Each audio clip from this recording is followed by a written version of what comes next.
আজকে তৈরি করব একটা মাছের রেসিপি। নিয়ে এসেছি চিংড়ি মাছ। চিংড়ি মাছটা ভালো করে ধুয়ে নিয়েছি, নিয়ে নুন হলুদ মাখিয়ে নিলাম।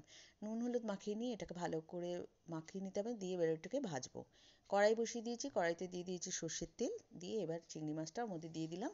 2 থেকে 3 মিনিট ভালো করে ভেজে নেব। চিংড়ি মাছ খুব বেশিক্ষণ ভাজবে না, ভাজলে পরে শক্ত হয়ে যায়। ভাজা হয়ে গেছে, ভাজাটা নামিয়ে নিচ্ছি। এবার ওই তেলের মধ্যে দিয়ে দেবো গরম মশলা। দিয়ে দিলাম এলাচ, দারচিনি, লবঙ্গ। একটু ভাজা করে নিয়ে তার মধ্যে দিয়ে দিলাম পেঁয়াজ বাটা। পেঁয়াজ বাটাটাকেও একটু ভালো করে তেলের মধ্যে নাড়াচাড়া করে নিতে হবে। দিয়ে দিলাম রসুন আর আদা বাটা। এখানে রসুনটা একটু বেশি দিয়েছি, আদাটা একটু কম। দিয়ে একটু নাড়াচাড়া করে এর মধ্যে দিয়ে দেবো কিছু মশলা। দিয়ে দিচ্ছি নুন, হলুদ, লাল লঙ্কা, কাশ্মীরি লাল লঙ্কা, আর দিয়ে দেবো জিরে গুঁড়ো। যদি মনে করো লঙ্কার পরিমাণটা একটু বাড়িয়ে দিতে পারো। ভালো করে মশলাটাকে ভেজে নিলাম, নিয়ে এর মধ্যে দিয়ে দিলাম টমেটো।